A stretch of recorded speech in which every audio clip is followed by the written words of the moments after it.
나 홀로 주의 길 걸어가네. 주 빛으로 날 인도하시리. 주님 내 발의 등불 내 길의 빛 되소서. 나 오직 주만 따르리.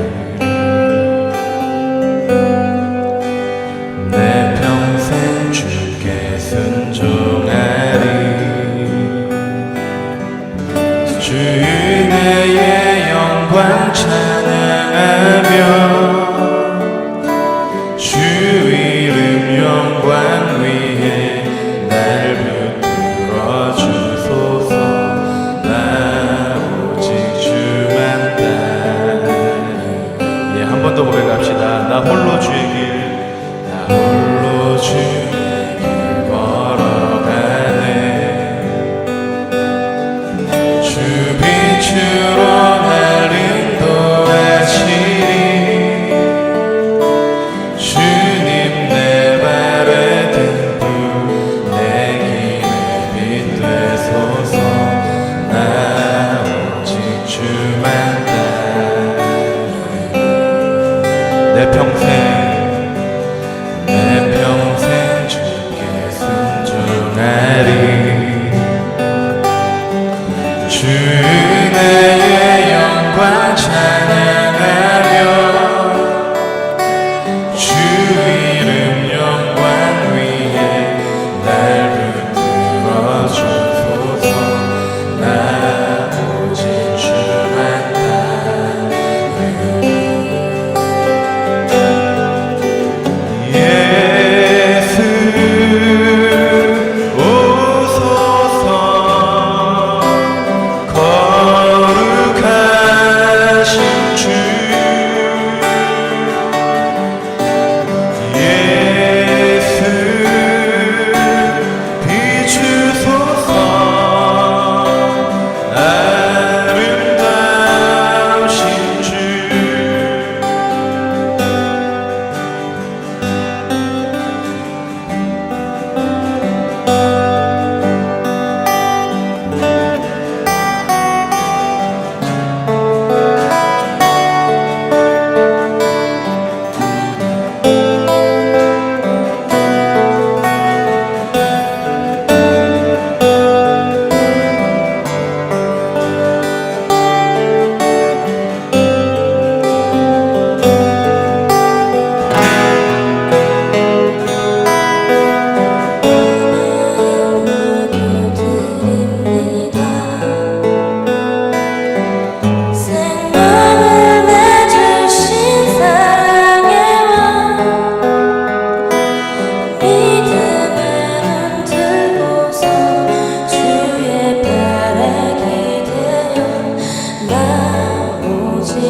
내 평생 주께 순종하리. 평생 주의 순종하리 주님의 영광 찬양하며 주님 영광 위에 나를 부어주소서 나 오직 주만 우리 믿음의 여정을 고백합시다.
주님 곁으로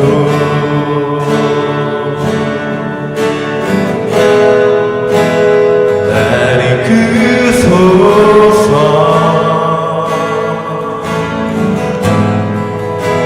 내 모든 것 다 드리며 충성되기 원하네 나의 찬송만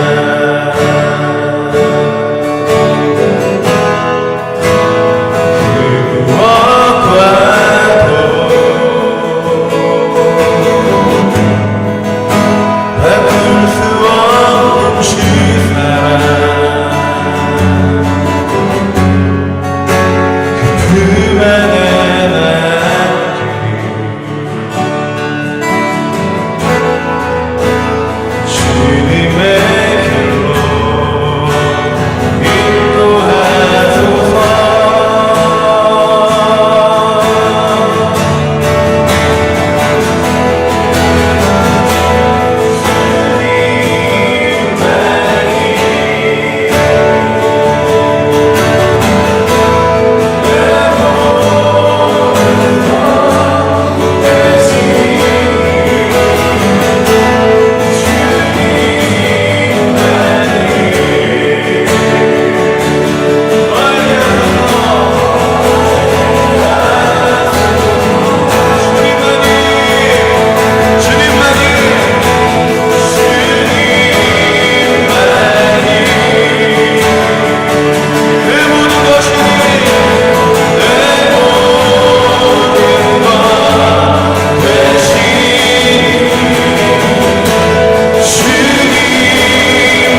이제 주님만이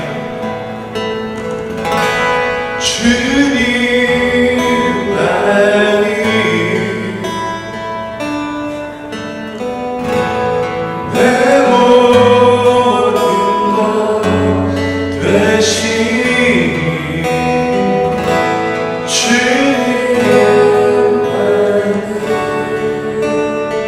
주님 이곳에 임재하시옵소서.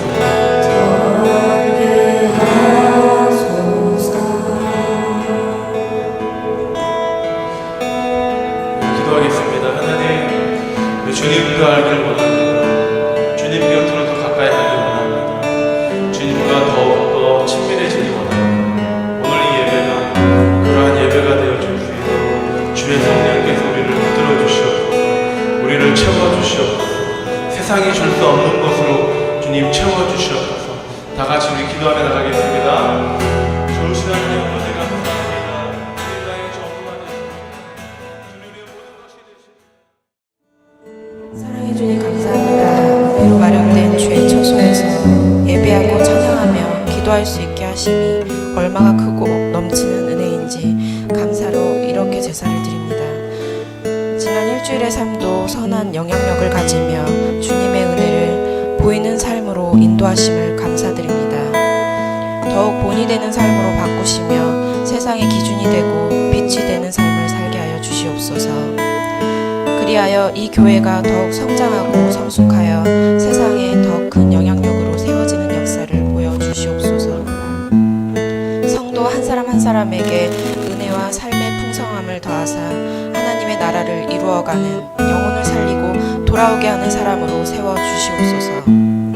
말씀 전하시는 목사님에게 말씀의 은혜를 주시고 그의 생각과 명철과 지혜를 하나님의 것으로 채워주사 성도에게 더 좋은 말씀으로 이 시간 채워주시옵소서. 예배의 시작과 끝을 주관하시며 영광 받으시옵소서. 감사드리옵고 예수님의 이름으로 기도합니다. 아멘. 우리 하나님이 주시는 말씀 함께 보도록 합니다. 오늘 사무엘하 마지막입니다. 사무엘하 24장 말씀입니다. 오늘 1절부터 우리 9절까지만 일단 읽도록 하겠습니다. 사무엘하 24장 1절부터 우리 9절까지의 말씀 제가 봉독해 올립니다. 여호와께서 다시 이스라엘을 향하여 진노하사 그들을 찌시려고 다윗을 격동시키사 가서 이스라엘과 유다의 인구를 조사하라 하신지라. 이에 왕이 그 곁에 있는 군사령관 요압에게 이르되 너는 이스라엘 모든 지파 가운데로 다니며 이제 단에서부터 브에세바까지 인구를 조사하여 백성의 수를 내게 보고하라니. 요압이 왕께 아뢰되 이 백성이 얼마든지 왕의 하나님 여호와께서 100배나 더하게 하사 내 주 왕의 눈으로 보게 하시기를 원하나이다. 그런데 내 주 왕은 어찌하여 이런 일을 기뻐하시나이까 하되 왕의 명령이 요압과 군대 사령관들을 재촉한지라. 요압과 사령관들이 이스라엘 인구를 조사하려고 왕 앞에서 물러나 요단을 건너 갓 골짜기 가운데 성읍 아로엘 오른쪽 곧 야셀 만친 쪽에 이르러 장막을 치고 길앗에 이르고 다딤후시 땅에 이르고 또 다다얀에 이르러서는 시돈으로 돌아 두로 견고한 성에 이르고 히윗 사람과 가나안 사람의 모든 성읍에 이르고 유다 남쪽으로 나와 브엘사바에 이르니라. 그들 무리가 국내를 두루 돌아 9달 20날 만에 예루살렘에 이르러 우리 다 같이 있습니다. 요압이 백성의 수를 왕께 보고하니 곧 이스라엘에서 칼을 빼는 담대한 자가 80만 명이요 유다 사람이 50만 명이었더라. 아멘. 오늘 사무엘하 24장에 있는 말씀을 통해서 오늘 어떤 끝인가, 어느 끝인가라는 부분에 대해서 우리가 함께 은혜를 나누어 보도록 합니다. 오늘 본문으로서 사무엘서가 이제 마감을 하게 되어집니다. 사실 사무엘서와 열왕기서는 원래는 하나로 되었던 책이라고 여러분들 알고 계시죠? 원래 이 하나로 되어 있던 책이 이제 분리가 되어집니다. 이 분리를 시킬 때 누가 분리시켰는지 모르고 또한 이거를 분리시킬 때 왜 이렇게 분리를 시켰는지 모르지만 어찌되었건 그 하나로 통합되었던 책이 두 부분으로 나눠지면서 그 전반부 사무엘서의 마지막이 결국은 이 다윗의 마지막으로 향하고 있다라는 겁니다. 근데 문제는 그 마지막에 패턴이 조금 우리로 하여금 낯설게 느껴지게 한다라는 겁니다. 왜냐하면 계속해서 이 사무엘서는 다윗을 조망하고 다윗을 이렇게 조명하면서 다윗이 갖고 있는 왕다움에 대해서 좀 목적을 두고 가고 있었거든요. 그러면서 다윗의 어떤 굴곡들도 있었지만 우리가 22장, 23장을 통해서 보았을 때 느낄 수 있었던 것은 다윗이라는 사람이 굉장히 달라지고 성숙되어지고 좀 더 뭔가 그의 인생에서 상승곡선으로 회복되어지는 그러한 과정이었다라는 겁니다. 근데 오늘 24장을 가만히 읽어보니까 지금 느낌이 별로 안 좋습니다. 다윗이 인구를 조사를 했는데 느낌이 별로 안 좋습니다. 우리가 읽지는 않았지만 우리 10절을 한번 보도록 합시다. 10절 말씀입니다. 다윗이 백성을 조사한 후에 그의 마음에 자책하고 다윗이 여호와께 아뢰되 내가 이 일을 행함으로 큰 죄를 범하였나이다. 여호와여 이제 간구하옵나니 종의 죄를 사하여 주옵소서. 내가 심히 미련하게 행하였나이다 하니라. 여러분 결국은 또 뭘로 또 24장이 마감되고 있는 거예요? 다윗의 뭔가 허물, 죄로 말미암아 지금 뭔가 그 결정적인 사건들이 지금 그 끝을 향하여 치닫고 있다는 겁니다. 22장, 23장은 다윗의 영광스러운 상태, 하나님과 함께 동행했던 신앙 고백들이 놓여져 있다면 오늘 지금 24장은 다윗의 범죄로 끝나는 듯한 모습으로 마감되어지고 있다는 겁니다. 그렇다면 왜 오늘 이렇게 24장을 그 다윗 사무엘서의 마지막을 왜 이렇게 만들었는가? 왜 이렇게 만들 수밖에 없었는가? 오늘 그 부분에 대해서 우리가 함께 이 본문이 가져다주는 의미, 이 하나님께 말씀이 주시는 의미를 함께 찾아보도록 하겠습니다. 고맙습니다. 소리가 훨씬 더 좋아졌습니다. 첫 번째 오늘 우리에게 주시고자 하는 첫 번째 메시지는 뭐냐면 인간적 성취의 끝이 있다라는 겁니다. 인생 성취의 끝이 있다라는 겁니다. 이게 인생 성취의 끝이라는 것은 바로 인간적 성취의 끝을 말하는 겁니다. 인생 성취의 끝이 있다. 여러분 오늘 다윗의 그 왕권 말미에 자신의 왕국과 상태를 점검하고자 합니다. 아마도 모든 사람이라면 다 이렇게 생각하지 않을까 싶습니다. 당연한 과정이겠죠. 자기가 이제 어떠한 일을 이룩하고 난 다음에 그 결과가 지금 어떠한 상태인지를 좀 뭔가 보고 싶겠죠. 그런 부분이 바로 1절, 2절에 잘 나와 있습니다. 특히 2절에 이에 왕이 그 곁에 있는 군사령관 요압에게 이르되 너는 이스라엘 모든 지파 가운데로 다니며 이제 단에서부터 브엘사바까지, 단이라는 것은 북쪽 이스라엘의 맨 끝지경입니다. 그 브엘사바라는 것은 남유다의 맨 끝지경이죠. 그래서 맨 꼭대기서부터 맨 아래까지 다 조사하라, 이제 이런 말씀입니다. 백성의 수를 내게 보고하라 하니 인구를 헤아리고 당연히 전쟁을 대비하고 싶고 그 다음에 세금을 적절히 받기 위해서는 백성의 수가 몇 명인지는 알아야 되는 것 아니겠습니까? 어찌 보면 제가 보기에는 이 부분은 뭐 그렇게 달라진 부분은 아닌 것 같습니다. 아니, 뭔가 잘못됐다는 느낌은 받지는 않습니다. 왜냐하면 이미 우리가 민수기에서도 살펴보았지만 아직 안 살펴보았구나. 청년들은 모르는구나. 민수기에서도 뭐가 나오냐면은 인구를 2번이나 세는 장면이 나오거든요. 인구를 모세가 2번이나 세는데도 하나님은 그 모세를 향하여 책망하지 않는다라는 겁니다. 그리고 특히 이제 민수기 2장 같은 데를 보면은 성인의 수를 헤아릴 때 전쟁에 나갈 군대의 수로서 명명하고 있거든요. 그러니까 전쟁에 나갈 사람이 몇만 명이다. 각 지파마다 뭐 4만 명이다, 6만 명이다 이렇게 말하고 있거든요. 그런 의미에서 보았을 때 오늘 사무엘하 24장 9절에도 봤더니 9절에 뭐라고 되어 있어요? 칼을 빼는 담대한 자가 80만이었고 유다 사람은 50만이었다. 이렇게 말하고 있잖아요. 그렇다면은 민수기에서 말하고 있는 인구수와 이 다윗 사무엘하가 말하고 있는 인구수와 뭐가 잘못이냐? 무엇이 차이냐? 이라는 것이죠. 오늘 그 차이가 분명히 있었다라는 겁니다. 무엇이냐면 민수기에서 말하고 있는 민수기에서 말하고 있는 인구를 수를 셀 때는 하나님이 모세에게 내리는 명령입니다. 즉 하나님께서 지시하신 내용입니다. 그러다 보니까 그렇게 체크를 했던 것인데 오늘 이 부분은 하나님이 지시한 부분이 아니거든요. 이따가도 언급하겠지만 24장 1절을 보니까 하나님께서 격동시켜서 한 거 아니냐. 그리고 또 이거를 또 다른 본문, 유진 피터슨이 썼던 메시지에 보면은 하나님께서 말씀하셨다라고 표현하고 있거든요. 어찌됐건 그것도 하나님이 말씀하셔서 된 것이 아니냐? 그런데 직접적인 다이렉트 윌은 아니다라는 겁니다. 직접적인 하나님의 뜻은 아니었다라는 겁니다. 두 번째로 중요한 것은 뭐냐면 모세는 출애굽기 30장 12절의 말씀대로 계수한 대로 생명의 속전을 하나님께 올렸습니다. 그런데 지금 다윗은 개수만 파악을 했지 그 파악한 것에 대해서 적절한 세금과 하나님 앞에 그 생명에 대한 감사의 예물을 드리지 않았다라는 겁니다. 저 오늘 말씀의 정황으로 비춰보았을 때 내용을 가만히 보니까 어찌됐건 인구수를 헤아리는 것이 하나님 보시기에는 그리 좋은 것이 아니었다라는 사실입니다. 우리가 영적 무감각자 또는 자기의 성정대로 움직이는 자, 대표적인 인물이 바로 이 사무엘에 등장하고 있는 인물 중에 하나가 요압이라는 인물입니다. 그 요압이라는 인물은 자기에게 해가 되면 죽여버리고 어떠한 음모든 술수든 써서 다 없애버립니다. 자기가 군대 장관이 되기 위해서라면 그 앞을 막는 사람은 누구든지 막론하고 다 죽여버립니다. 그런데 그런 사람이, 그런 영적 무감각자가 오히려 다윗에게 얘기합니다. 하나님께서 백성의 수를 더하시려고 한다면 얼마든지 더하실 수 있습니다. 뭐하러 이 백성들을 헤아립니까? 라고 오히려 반문을 합니다. 근데 뭐라고 합니까? 4절에 왕의 명령이 요압과 군대 사령관들을 뭐한다? 재촉한다라는 겁니다.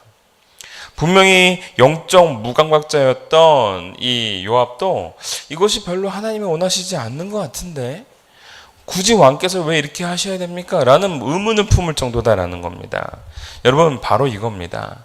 왜 이 인구수를 헤아리는 부분에 있어서 하나님이 이것을 싫어하셨고 왜 오늘 이것이 다윗의 범죄가 되었는가? 일단 아까 전에 말씀드렸지만 하나님의 뜻이 아니었다라는 것이고 그 하나님의 뜻이 아니었다라는 것은 바로 무엇을 의미하고 있냐면 하나님의 마음을 지금 헤아리지 못한 상황 속에서 자기의 욕심대로 움직여 나가는 다윗의 모습이 있었기 때문이다라는 겁니다.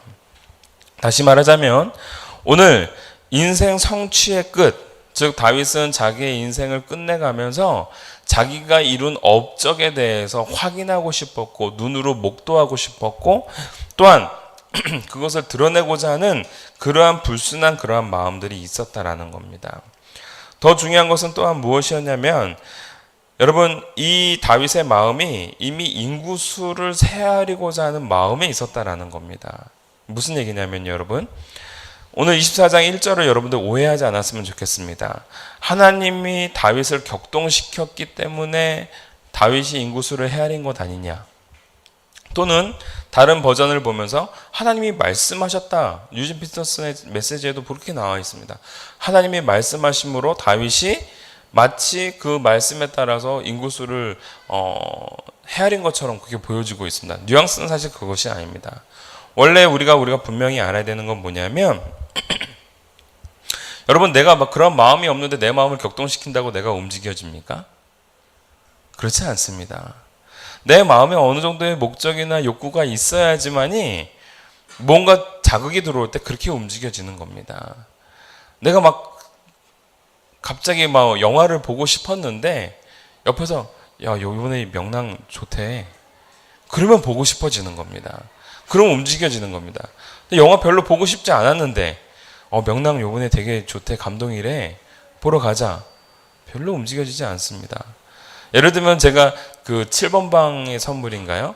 그 영화가 한참 좋다고 그러는데 사실 그때 별로 영화에 관심도 없었고 영화 별로 보고 싶지도 않고 TV에서 계속 7번 방의 선물을 보여줬는데도 불구하고 안 봤습니다. 왜? 마음이 없기 때문에. 근데 어느 날 명랑에 대한 소식이 딱 들어왔습니다. 왠지 모르게 영화 보고 싶어. 마침 우리 정식집사님도 그렇고 최연사님도 그렇고 마침 시간이 돼. 그럼 영랑 보러 가는 겁니다. 여러분 무엇이에요? 오늘 1절에 보시면은요. 분명히 알 수 있는 것은 하나님이 이미 이스라엘에게 마음이 지금 상한 상태입니다. 진노의 마음이 있는 상태입니다. 그리고 1절 하반절에 보면은 다윗의 마음을 격동시켰다고 하는데, 여러분 이 격동시킨 상황이라는 것은 하나님이 막 다윗으로 하여금 인구수를 막 이렇게 너가 세봐 세보기만 해봐 이런 의미가 아니라는 겁니다. 그러한 마음이 이미 다윗에게 마음이 있었고 그 마음 속에서 다윗은 반응한 것이다라는 겁니다. 우리가 출애굽기에서도 보면은 바로가 이스라엘 민족들을 내보내주지 않죠. 하나님께서 오히려 바로의 마음을 강팍하게 하사 모세의 뜻을 거절하니라라는 문구들이 계속 나오죠. 그러면 우리가 이렇게 오해할 수 있습니다. 아, 하나님께서 바로의 마음을 그렇게 강팍하게 하셨는데 어떻게 바로가 아무리 이스라엘 백성을 보내주고 싶다 한들 보내줄 수 있겠느냐. 여러분 그거 오해하는 겁니다. 하나님이 강팍하게 하는 것이 아니라 여러분 내버려 두면 강팍해지는 겁니다. 하나님이 우리에게 은혜로 적용되어지지 않으면요, 우리는 죄 가운데 갈 수밖에 없는 인물들입니다. 우리의 본성이 그렇게 좋지 않습니다. 하나님께서 내버려 두면 우리의 마음은 강팍해지는 거고, 하나님이 더 이상 은혜의 마음을 써주시지 않으면 우리는 죄악으로 나아갈 수밖에 없다라는 겁니다. 여러분, 오늘 다윗의 마음이 이미 하나님의 뜻과는 멀리 있는 상태였다라는 겁니다. 22장, 23장 아무리 그렇게 큰 칭송을 하고 신앙 고백을 하고 하나님께 영광을 돌렸지만 여전히 또 다른 미약한 인간인지라 자신의 업적과 성취를 눈으로 목격하고 싶어하는 그 욕구 때문에 결국은 하나님의 뜻을 저버리는 그러한 다윗의 모습을 오늘 발견해 볼 수 있다라는 겁니다. 또 한 가지, 다윗의 마음 밑바닥에는 무엇이 있었느냐? 바로 세금 수익에 대한 의도가 있었다라는 겁니다. 여러분, 광해라는 영화를 보면 그 광해에서 계속해서 신하들은 무엇을 하지 말자 그러고 광해는 무엇을 하라고 합니다. 특히 그 하라고 하는 제도 중에 하나가 무엇이었습니까? 호구 제도. 호구를 조사하는 제도, 호법 제도를 계속해서 주장하죠. 근데 신하들은 계속 그걸 반려하자고 그러죠. 하지 말자고 그러죠. 왜 그랬어요? 그렇죠. 세금의 문제가 있거든요. 인구수가 파악이 되어지면 나라에 들어와야 될 정확한 금액이 필요한 건데 그것이 없다 보니까 대충 어느 정도 세금만 내고 끝냈다라는 겁니다. 무슨 얘기냐면 이거 지금도 이 상황이 마찬가지인 겁니다. 다윗이 인구수를 제대로 헤아리게 되어지면 세금에 대한 징수가 불가피하게 이루어지게 되어집니다. 이게 뭐 나쁜 거냐? 나쁜 거 아니죠. 그런데 무엇이 문제냐면 지금 다윗에게 있어서는 백성들의 어떠한 삶이나 환경을 보는 것보다는 뭐의 마음이 있는 거예요? 세금 징수의 마음이 있는 거예요. 어찌 보면 사무엘 선지자가 그토록 이스라엘 백성들이 왕을 갖게 해달라 했을 때 그 왕을 갖게 해주면 너희들에게 이러한 일들이 있을 것이다. 그 대표적인 사건이 뭐였어요? 과도한 세금 징수가 있을 거다라는 그러한 내용이었습니다. 그럼 엄청난 세금을 걷어들이는 왕이 생길 것이다. 그 왕이 너희들에게 결코 도움이 되어지지 않는다. 사무엘 선지자가 늘 얘기했던 겁니다. 그런데 그러한 잘못된 왕의 표본으로 지금 다윗이 지금 그 길을 걸어가고 있더라라는 겁니다.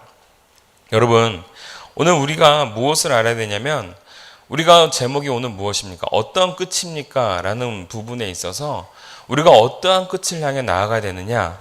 바로 하나님의 뜻을 알아가는 끝으로 가야 되는데 분명히 우리가 알 수 있는 것은 인간적 성취, 인생의 성취에 우리가 목적을 두어서는 안 된다라는 겁니다. 내가 무엇을 이룩했느냐? 여기에 우리의 관심이 쏟아지는 순간 우리의 삶의 방향과 우리의 삶의 목적을 상실하게 된다라는 거죠.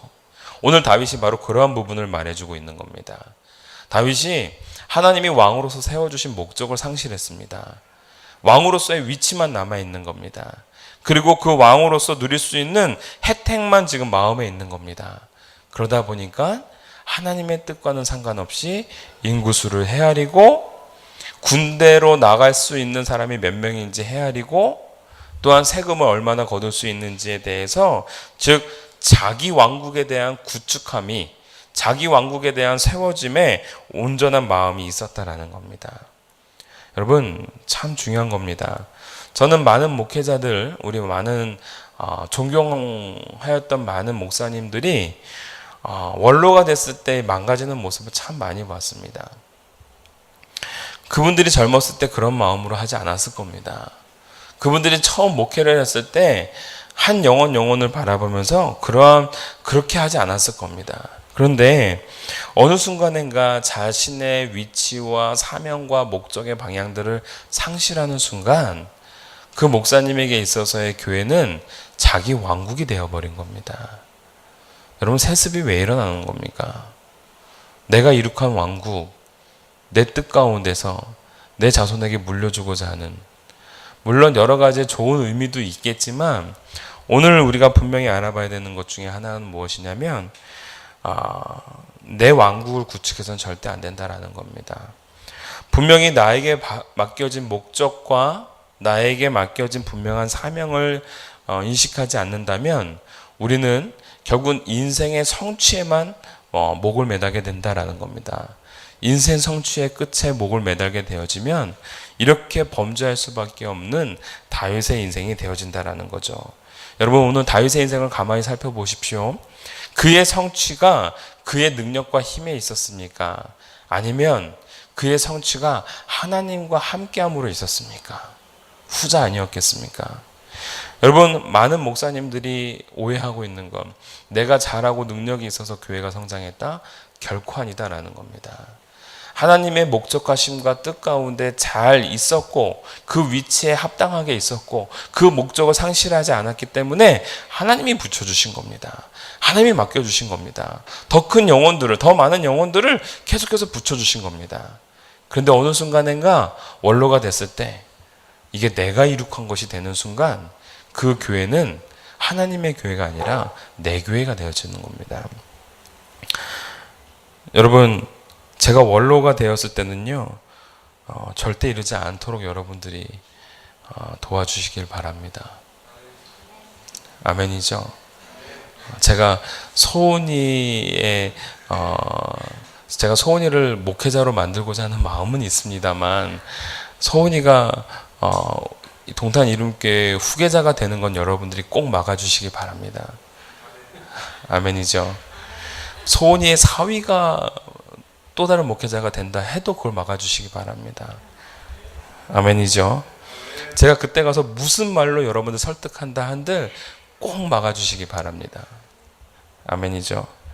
여러분, 중요한 건 인생의 맨 끝이 다가왔을 때 목적과 자기의 위치를 상실하지 않도록 여러분들이 기도해 주시고 또한 그렇게 살아가는 것이 바로 우리가 성공할 수 있는 하나님의 뜻 가운데 온전히 나아갈 수 있는 길일 줄 믿습니다. 오늘 이 자리에 있는 여러분들도 그러한 끝을 향해 나아가는 인생이 되었으면 좋겠습니다. 결국 우리 두 번째로 우리에게 주시고자 하는 끝은 말은 무엇이냐면 바로 사명 성취의 끝으로 가야 된다라는 겁니다. 따라해 봅시다. 사명 성취의 끝이, 사명 성취의 끝으로 가는 것이 바로 우리가 나아가야 될 목적이다라는 겁니다. 오늘 다윗이 하나님이 내리신 벌이 이제 세 가지가 있습니다. 인구수를 조사하는 바람에 우리가 읽지는 않았지만 세 가지를 선택하게 되어집니다. 그 세 가지의 재앙이 무엇이냐면 7년간의 기근, 3개월 동안의 쫓김, 그 다음에 3일 동안의 전염병입니다. 근데 여러분 보세요. 7년 동안의 기근 감당하기 어려운 거죠. 왜냐하면 우리가 21장인가요? 21장을 봐도 뭐가 나오냐면 3년의 기근 때문에 다윗이 하나님 앞에 무릎 꿇고 기도하는 내용이 나오거든요. 근데 7년 동안의 기근이면요, 이건 왕국이 완전히 초토화되는 겁니다. 7년의 기근을 내려줄까 벌로서 3개월 동안 쫓김. 3개월 동안 쫓기는 건 뭐예요? 또 왕의 자리에서 내려와가지고 또 그 지긋지긋한 그 도망자의 인생을 살아야 되는 거예요. 그리고 3일 동안의 전염병. 다윗이 뭐라고 얘기하냐면요, 이 중에 무엇을 선택하겠습니까? 라고 했을 때 14절 한번 봅시다. 14절 하반절에 보면 이렇게 얘기합니다. 우리가 여호와의 손에 빠지고 내가 사람의 손에 빠지지 않기를 원하노라 하는지라, 이렇게 되어 있죠. 그러면 지금 다윗이 무엇을 말하고 있는 거예요? 이 세 가지 중에. 응? 세 번째, 3일 동안의 전염병. 기근. 기근을 얘기한 사람은 안 읽어봤다는 얘기죠. 유리 안 읽어봤어. 자, 지금 14절의 이 하반절의 내용을 보면은 내가 여호와의 손에 빠지고 싶고 사람의 손에 빠지고 싶진 않습니다라는 것은 우리가 뭔지는 모르지만 확실한 건 있습니다. 뭐는 하고 싶지 않다라는 거예요. 두 번째, 쫓겨다니고 싶진 않습니다라는 뜻입니다. 그러면 하나님의 손에 안에서 주장되어지는 건 결국은 1번, 3번이죠. 7년의 기근과 3일 동안의 전염병 둘 중에 하나인 겁니다. 그런데 하나님께서 무엇을 내려주냐면은 3일 동안의 전염병으로 내려주십니다. 이미 다윗의 마음이 거기 있는 걸 하나님이 아시는 거죠. 이미 다윗의 마음이 3개월 동안 쫓겨다니는 것은 원치 않는 걸 아시는 거죠. 여러분, 7년 기근도 하나님의 손에 해당하는 겁니다. 하나님은 아십니다. 그러나 하나님은 다윗의 마음을 지금 헤아리고 계십니다. 3년의 기근에도 몸서리를 앓았던 다윗이었습니다. 그런데 7년의 기근이요? 말도 안 되죠. 15년 동안 도망자의 인생을 살았던 다윗이었습니다. 하물며 왕의 자리에 있을 때도 아들에게 쫓겼던 인생이었습니다. 도망자라고 하면 아주 지긋지긋한 것이 다윗의 삶이다라는 겁니다. 결국은 남아있는 건 뭐밖에 없어요? 전염병이었다라는 겁니다. 그런데 여러분, 오늘 우리가 그럼에도 불구하고 이 다윗의 삶이 이 마지막 하반절에 다윗의 범죄로 끝나고는 있지만 그럼에도 불구하고 오늘 24장이 우리에게 가져다주는 감동이 있습니다. 그것이 무엇이냐면 17절에 있습니다. 17절. 우리가 17절 함께 있습니다. 시작. 다윗이 백성을 치는 천사를 보고 곧 여호와께 아뢰어 이르되 나는 범죄하였고 악을 행하였거니와 이 양 무리는 무엇을 행하였나이까? 청하건대 주의 손으로 나와 내 아버지의 집을 치소서 하니라. 여러분 뭐예요? 3일 동안 전염병이 있을 줄은 알았는데 이게 백성들의 죽음으로 이어질지는 몰랐던 거예요. 수많은 백성들이 죽어가는 것을 이 왕으로서 이거를 바라볼 수가 없었던 겁니다. 그러니까 뭐라고 욕을 할 수밖에 없어요, 다윗이? 그 전염병에 대한 대가를 지금 나한테, 나와 내 집에 온 가족이 다 멸하는 겁니다. 우리에게 주십시오. 적어도 내 양들은 건드리지 말아달라는 왕의 소원인 겁니다. 여러분, 이 다윗의 이 모습을 보면서 하나님께서 어떠한 마음이셨을까요? 야, 네가 네 자리로 돌아왔구나라는 거죠. 이게 감동인 겁니다. 여러분, 하나님께서 사실은 16절에 보면 이미 전염병을 멈추시기로 작정을 하십니다. 7만 명이라는 사람이 죽고 더 죽어나가야 될 상황 속에서 하나님이 잠시 동안 그 죽음의 재앙들을 멈추십니다. 그리고 17절에 하나님이 나타나는 그 천사를 보면서 다윗이 오히려 구하죠. 이 모든 재앙들을 나와 내 집에게 돌려달라고. 즉 양을 생각하는 왕의 모습으로 돌아온 겁니다. 왕을 생각하는 왕의 모습으로 돌아오는 순간 그 재앙은 이미 끝난 상황인 겁니다. 하나님께서는 다윗의 마음을 이미 읽으신 거예요. 다윗이 기도를 드려서 움직이신 것이 아니라 이미 다윗이 하나님 앞에 나아오기 전에 하나님은 이미 그 재앙의 순간을 멈추고 계셨다라는 겁니다. 여러분, 바로 우리의 인생의 끝은요, 우리가 무엇을 이룩하고 무엇을 잘했느냐가 아니라 내 삶에 맡겨진 사명의 그 길을 잘 가고 있느냐가 중요하다라는 겁니다. 끝까지 내가 있어야 될 자리를 놓치지 않고 있느냐가 중요하다라는 겁니다. 목사는 목사로서의 자리를 놓치지 말아야 되는 거고, 성도는 성도로서의 자리를 놓치지 말아야 될 때 바로 그것이 바로 온전한 끝이다라는 거예요. 할렐루야. 오늘 저와 여러분들이 내가 무엇을 이룩하고자 애쓰는 인생이 아니라 나에게 맡겨진 사명에 따라 그 자리를 지키고자 애쓸 수 있는 사람이 되었으면 좋겠습니다. 아멘이죠. 내 자리를 지키는 것, 그것이 바로 충성이고, 내가 있어야 될 곳에 있는 것, 그것이 바로 하나님께서 가장 원하시는 삶의 모습이다라는 겁니다. 제 인생의 끝은 정말 강단이었으면 좋겠고, 제 인생의 끝은 정말 예배 자리가 되었으면 좋겠고, 제 인생의 끝은 정말 양을 위해서 가는 인생이었으면 좋겠다라는 겁니다. 여러분, 오늘 저와 여러분들이 바로 그러한 인생의 끝을 향하여 달려나갈 수 있는 하나님의 사람이 되어지기를 원합니다. 마지막 결론입니다. 결국에는 여러분, 사명의 끝, 사명 성취의 끝으로 달려가는 인생은요, 관계 성취의 끝이 있다라는 겁니다. 관계 성취의 끝으로 나아갈 수밖에 없다라는 겁니다. 오늘 하나님이 다윗을 마음에 합한 자라고 말씀하시는 그 이유가 무엇입니까? 바로 오늘 24장을 보면서 우리는 느낄 수 있는 겁니다. 그의 영적 자람과 성숙이 있었다라는 거예요. 무슨 얘기일까요? 오늘 여러분들이 잘 이해하지 못했지만 우리가 간과하지 않을 수 없는 게 있습니다. 바로 10절입니다. 여러분, 10절에 뭐예요? 그전에는 다윗에게 하나님께서 너 이거 잘못했어 라고 말하는 순간 다윗은 그 다음에 엎드렸습니다. 근데 10절 보니까 뭐예요? 다윗이 스스로 자책하고 있는 거예요. 아, 이거 하나님의 뜻이 아닌데. 하나님의 뜻에 바로 엎드려지는 자가 되고 있다라는 겁니다. 재앙이 내리기도 전에, 예전에는 재앙이 내리고 난 다음, 또는 선지자의 어떤 지적이 있고 난 다음에 다윗은 움직였는데, 지금 24장 말미에 가니까 다윗의 인생은 자기의 지적이 있기 전에 자책할 수 있는 능력의 소유자가 되었다라는 겁니다. 또 두 번째 17절을 보시면 자기 본분을 잊지 않는 사람이 되었다. 즉 왕으로서 양의 무리를 걱정할 수 있는 그 마음, 왕으로서 세우심에 대한 그 목적을, 사명의식을 잊지 않고 있다라는 겁니다. 24절과 25절을 보시면 여러분, 이것이 또한 우리에게 가장 중요한 메시지입니다. 관계 성취의 끝은 바로 25절인 겁니다. 25절 함께 있습니다. 시작.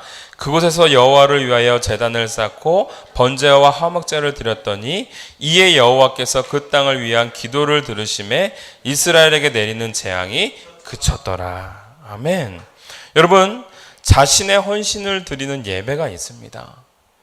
오늘 이 다윗은요, 이제는 자기가 스스로 죄를 시인할 줄 알고 자기의 사명의 자리를 다시 돌이킬 줄 알며, 그리고 깨어진 하나님과 나 사이의 관계를 회복시켜 나갈 수 있는, 자신을 헌신해서 드릴 수 있는 그러한 예배자의 모습이 결국은 그 다윗의 끝이었다라는 겁니다.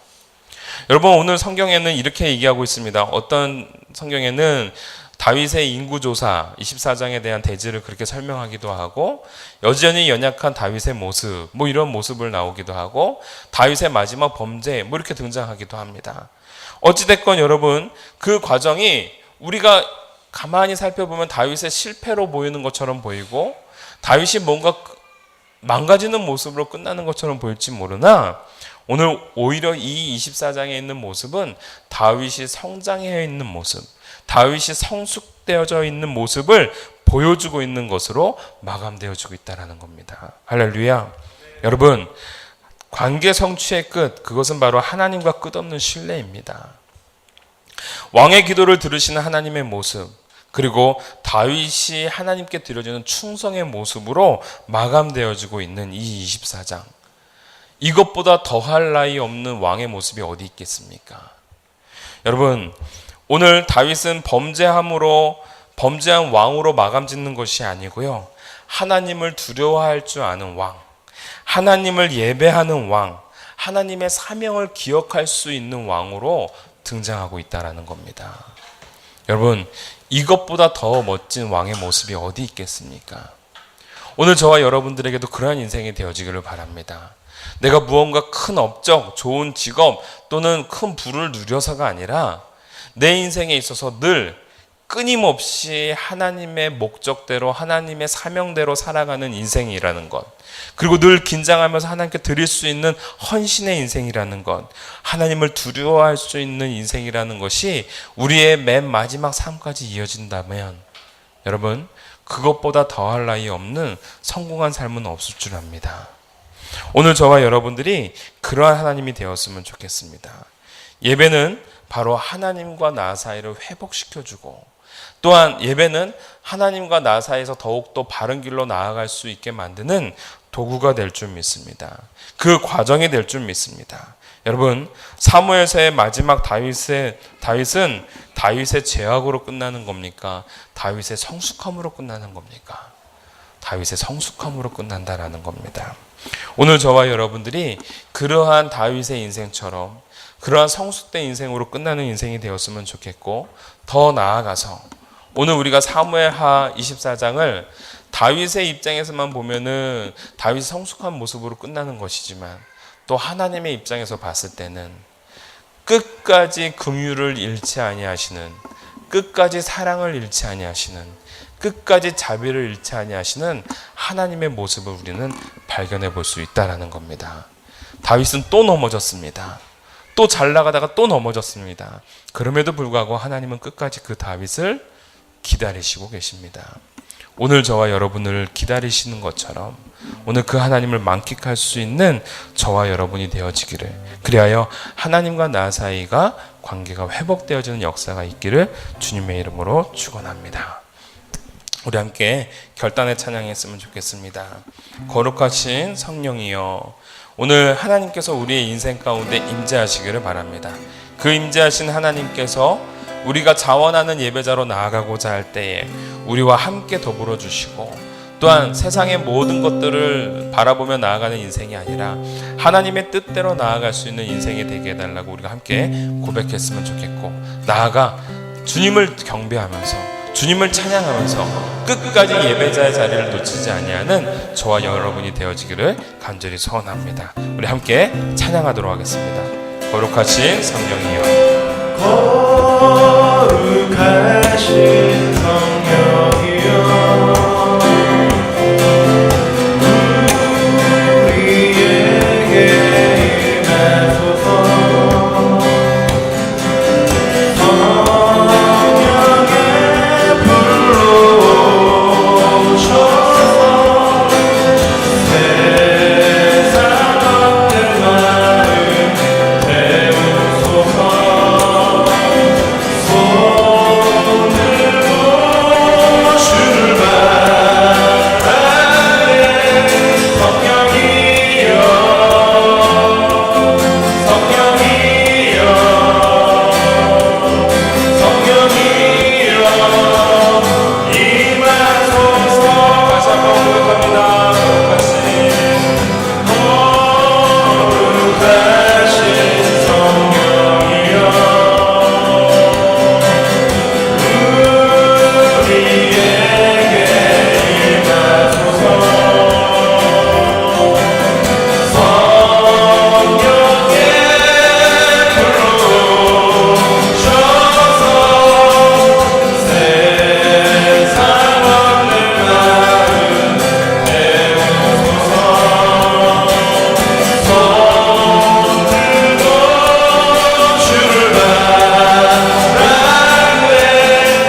나아가야 되겠습니까? 아니면 사명을 따라 나아가는 인생이 되어야 되겠습니까? 하나님, 오늘 나의 삶이 사명 성취의 삶이 될 수 있도록 은혜 내려 주옵소서. 내가 무엇을 이룩하는 데 목적이 있는 것이 아니라 하나님이 맡겨주신 사명과 그 목적의 자리에서 떠나지 않는 그러한 인생이 되게 하여 주시옵고, 더 나아가 내 순간순간마다 긴장하고 영적으로 깨어있어서 오늘 다윗처럼 하나님과 나 사이의 관계가 회복되어지고 오늘 나의 인생이 마지막에서 번장으로 끝나는 것처럼 보일지 모르나 오히려 하나님을 두려워할 줄 알고 하나님을 예배할 줄 알고 하나님의 사명에 따라 걸어나갈 수 있는 다윗과 같은 인생, 바로 내가 될 수 있게 해달라고 우리가 다 같이 한번 주여 한번 외치고 기도하며 나가도록 하겠습니다. 주여! 아버지 하나님 감사합니다. 오늘 다시 한번 하나님의 말씀 가운데 집중할 수 있도록 도와주시고, 오늘 하나님의 말씀을 통하여 우리가 어떠한 끝을 향해 나아가야 될지를 다시 한번 고백하고 또한 주님 앞에 우리의 삶을 내어 맡깁니다. 하나님, 오늘 우리가 성취의 목적을 두는 인생이 되지 않도록 도와주시옵소서. 오히려 하나님이 주신 사명의 성취의 목적을 둘 수 있는 우리가 되게 하여 주시옵고, 그 사명의 자리를 떠나지 아니하는 하나님의 자녀가 될 수 있도록 도와주시옵소서.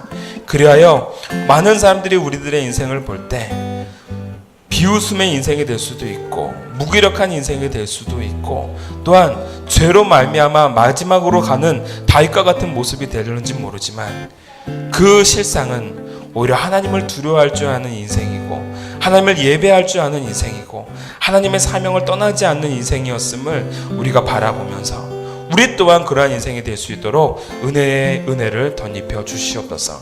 하나님, 오늘 우리 안에 영적 자람이 있기를 원합니다. 영적 성숙이 임하기를 원합니다.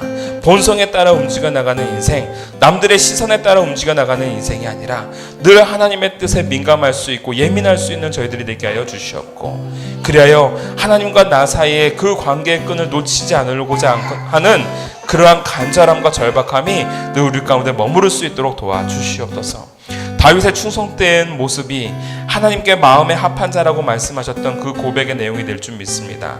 오늘 우리를 바라보시면서 기뻐하시며 합한 자라 말씀하시는 그 말씀에 우리 또한 다윗처럼 예배로 충성을 올릴 수 있는 저희들 될 수 있도록 도와주시옵소서. 우리 하나님은 성전은보다도 다윗의 이 작은 제단의 마음을 쓰심을 우리는 오늘 말씀을 통해 바라봅니다. 하나님, 내 삶 속에서 늘 하나님 앞에 엎드려지는 제단이 있게 하여 주시옵고, 늘 하나님 앞에 드려지는 예배가 끝없이 있게 하여 주시옵고, 더불어 나를 향한 하나님의 끝없는 자비와 사랑을 늘 경험할 수 있는, 늘 목도할 수 있는 저희들이 될 수 있도록 도와주시옵소서. 연약한 자의 고백이고 연약한 자의 부르짖음입니다. 하나님이 응답하여 주시옵고, 더 큰 하나님의 의로운 오른팔로서 나를 주장하여 주시고 붙잡아 주시사 흔들림 없는 인생으로 승리하며 나아갈 수 있도록 도와주시옵소서. 주님께 모든 것 맡기오며 예수님의 이름으로 기도하옵나이다. 아멘.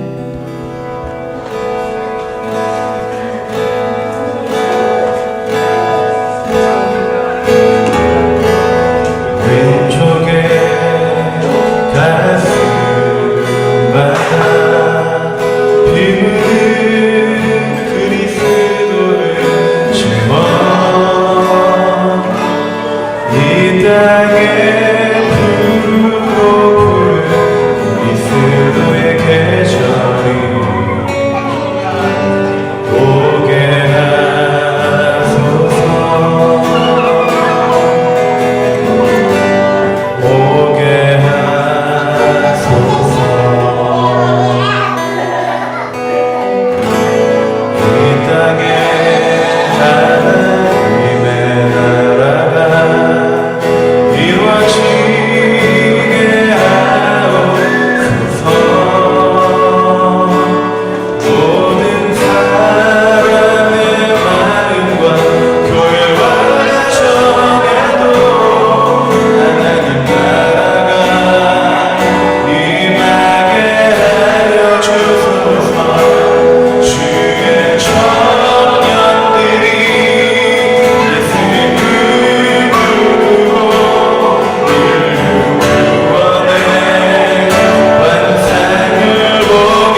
날마다 비우는 그리스도를 주어 이 땅에 부르고 부른 그리스도의 계절 오게 하소서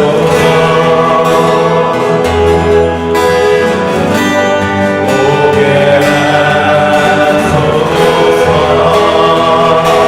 이 땅에 하나님의 나라가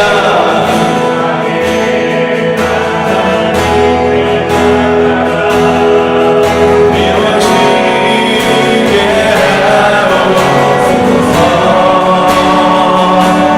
모든 사람의 마음과 교회와 가정에도 하나님 나라가 임하게 하여 주소서 주의 청년들이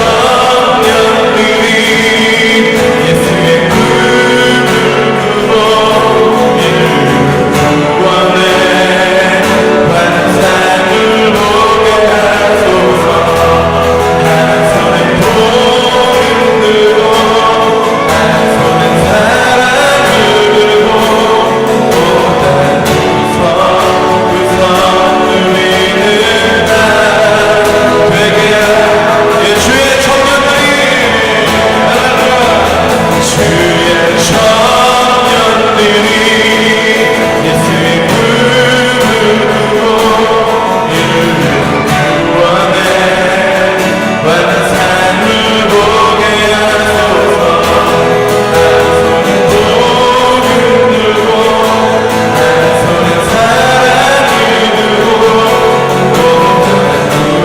또다른 두손 누리는 나 되게 하소서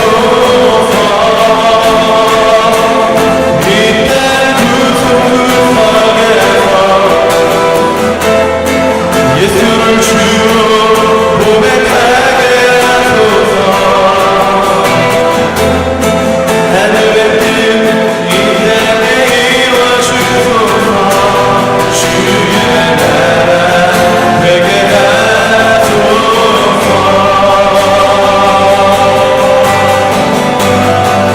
주의 청년들이 주의 청년들이 예수의 꿈을 꾸고 이루는 구원의 환상을 보게 하소서 한 손은 복음 들고 한 손은 사랑을 들고 또다른 두손 누리는 나 주의 청년들이 할렐루야 주의 청년들이 예수의 꿈을 꾸고 이루는 구원의 환상을 보게 하소서 한 손에 복음 들고 한 손은 사랑을 들고 또다른 두손 누리는 나 되게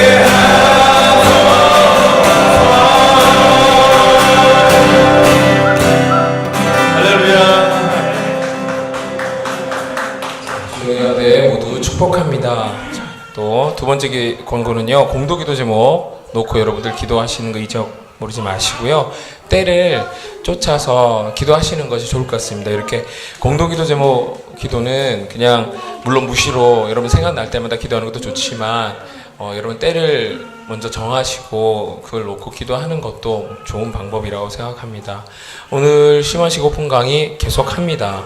그리고 이건 이제 우리 목사님의 강력한 추진으로 이루어지고 있는 것 같습니다. 8월 14일, 15일 용인 하나 리조트 화목의 시간을 목사님이 가지신답니다.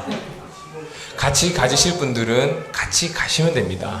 시간을 내셔서 가시기 바랍니다. 사실 저희가 이번 해에는 여름 수련회가 없습니다. 그래서 저희 교회가 수련회가 없는 대신에 이제 이 화목의 시간, 청년들 시간 되시면 시간을 안 되시더라도 시간을 내셔서 한번 참석해 보시는 것도 좋을 것 같습니다. 고기는 제가 가서 구워드리겠습니다. 제가 고기를 굽는다는 게 어떤 의미인지 잘 아시는 분들은 네, 어떤 의미가 있는지 아시기 때문에 이렇게 좋아하시는 거겠죠. 제가 약속은 지켜드리겠습니다. 자, 다음 주부터 저희가 쉼없이 달려왔던 다윗의 여정을 마무리 짓고 이제는 신약인 요한계시록. 제가 개인적으로 참 듣고 싶었던 말씀인데 제가 그 모 영락교에서 신청하려고 그러면 마감되고 신청하려고 그러면 마감이 돼가지고 듣지를 못했던, 물론 전도사님도 마찬가지죠. 그래서 못 들었었는데 그 말씀이 진행됩니다. 기대 엄청 하셔도 됩니다. 요한계시록은 사실 그렇게 함부로 강의를 하시는 목사님도 없으시고요.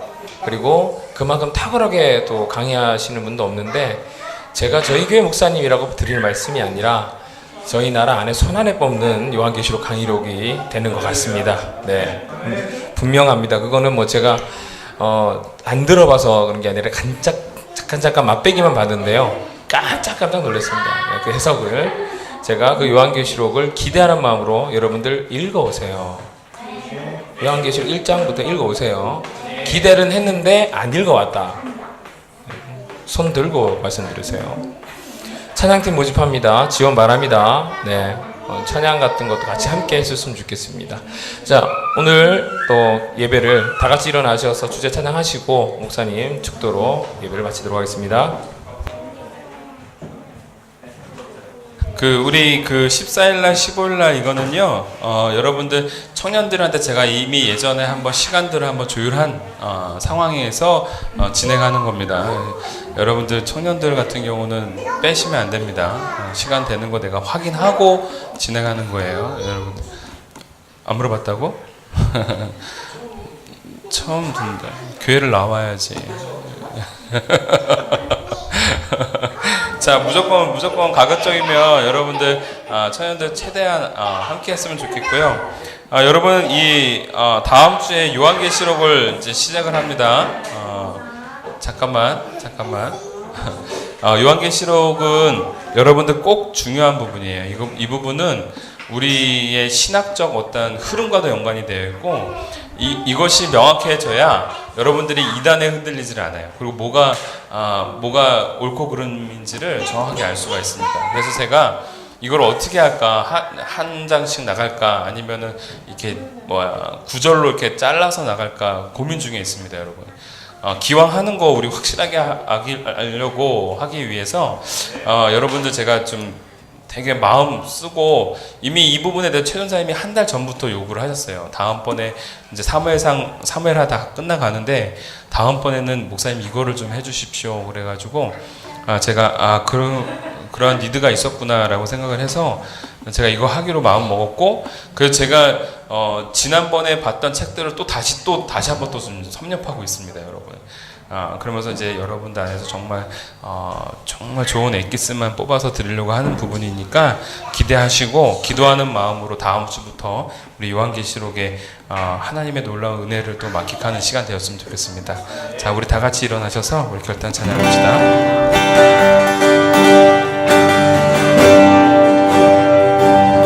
참부의 아버지, 창조의 아버지,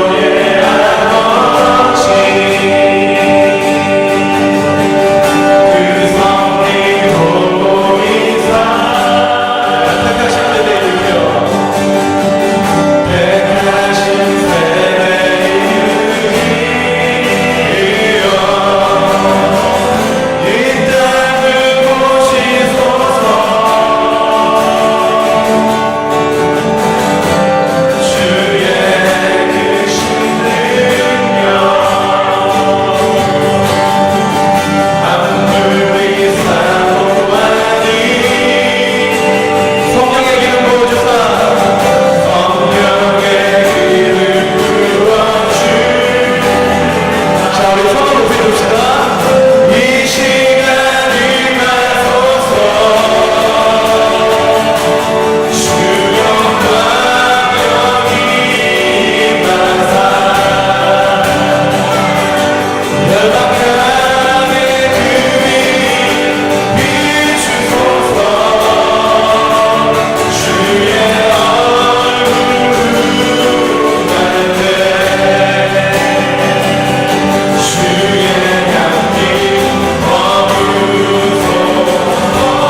감사합니다. 우리 사랑하는 자녀들, 우리 사랑하는 성도들 주님 앞에 예배자로 나아싸우니 하나님 그 하나하나의 심령을 귀하게 여겨주시옵고 또한 그들의 인생 자체가 하나님 앞에 드림받아 줄 수 있는 아벨의 인생이 될 수 있도록 은혜 내려주시사 드린 예물이 하나님 앞에 기쁨이 되어지고 하나님의 나라를 확장하는 귀한 열매가 되어질 수 있도록 역사하여 주시옵소서. 하나님 앞에 더욱더 간절하고 또한 절박한 마음으로 주님 앞에 무릎 꿇고 기도하는 내용들 하나님께서 응답하여 주시옵고 우리의 작은 소망이 하나님 앞에 연락되어져 나가며 또한 하나님의 놀라운 사명들이 우리의 심령 가운데 이루어지고 성취되어지는 것을 목도하며 나아갈 수 있는 귀하고 복된 자녀들이 되게 하여 주시옵소서. 지금은 우리 주 예수 그리스도의 은혜와 극진하신 아버지의 사랑과 성령님의 감화 감동 역사하심이 어떠한 끝을 향하여 나아갈 줄 아는지를 분명하게 결단하고 깨닫는 우리의 사명 있는 성도들 위해 그리고 그 인생 속에서 늘 하나님을 만나가고 또한 예배하는 자리로 늘 성장해 나가는 우리 자녀들 위해 그리고 함께 시청을 통하여 예배드리는 모든 지체들 위해 지금으로부터 영원토록 함께 계실지어다. 아멘.